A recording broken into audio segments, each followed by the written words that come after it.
Un niño se puso su ropa para el frío y le dijo a su papá, que era el pastor de una iglesia: papá, estoy listo. Él le dijo: ¿listo para qué? Papá, es hora de ir afuera y repartir nuestros volantes. Hijo, está muy frío afuera y está lloviendo.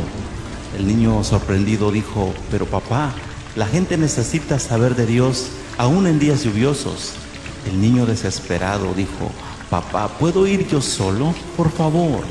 Su padre titubeó por un momento y luego dijo: hijo, puedes ir, aquí tienes los volantes, pero ten mucho cuidado. Y así, el niño de 11 años se fue debajo de la lluvia, caminó todas las calles del pueblo repartiendo los volantes a las personas que veía. Después de 2 horas, caminando bajo la lluvia, con frío y su último volante, se detuvo en una esquina y miró a ver si había alguien a quien darle aquel volante. Pero las calles estaban totalmente solitarias. Entonces él miró hacia la primera casa que vio, caminó hacia la puerta de enfrente, tocó el timbre varias veces y esperó, pero nadie salió. Finalmente, el niño se volteó para irse, pero algo lo detuvo. El niño se volteó nuevamente hacia la puerta y comenzó a tocar el timbre y a golpear la puerta fuertemente con los nudillos. Él seguía esperando. Algo lo aguantaba ahí frente a la puerta. Tocó nuevamente el timbre y esta vez la puerta se abrió suavemente. Salió una señora con una mirada muy triste y suavemente le preguntó: ¿qué puedo hacer por ti, niño? Con los ojos radiantes y una sonrisa que le cortaba las palabras, el niño dijo: señora, lo siento si la molesté, pero solo quiero decirle que Dios realmente la ama y vine para darle mi último volante y que habla de Dios y su gran amor. El niño le dio el volante y se fue. Ella solo dijo: gracias, hijo, que Dios te bendiga. El siguiente domingo por la mañana, el pastor estaba en el púlpito. Cuando comenzó el servicio preguntó: ¿alguien tiene un testimonio que quiera compartir? Suavemente, en la fila de atrás de la iglesia, una señora mayor se puso de pie. Cuando empezó a hablar, una mirada radiante y gloriosa brotaba de sus ojos. Nadie en esta iglesia me conoce. Nunca he estado aquí. Incluso todavía el domingo pasado no era cristiana.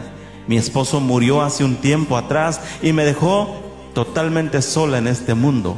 El domingo pasado fue un día particularmente frío y lluvioso, y también lo fue en mi corazón. Ese día llegué al final del camino y no tenía esperanza alguna, ni ganas de vivir. Entonces tomé una silla y una soga y subí hasta el ático de mi casa. Amarré y aseguré bien un extremo de la soga a las vigas del techo. Entonces me subí a la silla y puse el otro extremo de la soga alrededor de mi cuello. Parada en la silla, tan sola y con el corazón destrozado, estaba a punto de tirarme cuando de repente escuché el sonido fuerte del timbre a la puerta.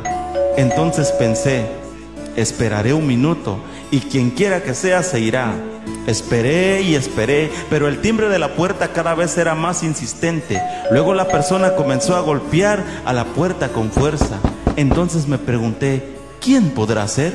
Jamás nadie toca mi puerta ni vienen a verme. Solté la soga de mi cuello y fui hasta la puerta, mientras el timbre seguía sonando cada vez con mayor insistencia. Cuando abrí la puerta, no podía creer lo que veía en mis ojos. Frente a mi puerta estaba el más radiante, angelical niño que jamás había visto. Su sonrisa, nunca podré describirla.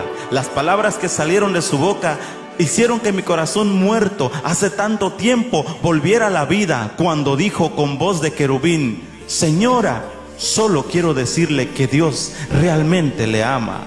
Cuando el pequeño ángel desapareció ante el frío y la lluvia, cerré mi puerta y leí cada palabra del volante. Entonces fui al ático para quitar la silla y la soga. Ya no las necesitaba más. Como ven, ahora soy hija feliz del Rey. Como la dirección de la iglesia estaba en la parte de atrás del volante, yo vine personalmente a decirle gracias a ese pequeño ángel de Dios que llegó justo a tiempo y de hecho a rescatar mi vida de una eternidad en el infierno. Todos empezaron a llorar en la iglesia. El pastor bajó del púlpito hasta la primera banca de enfrente, donde estaba sentado el pequeño ángel, tomó a su hijo en sus brazos y lloró incontrolablemente. Probablemente la iglesia no volvió a tener un momento más glorioso. Dios te bendiga por escuchar este mensaje. No permitas que este mensaje muera de frío.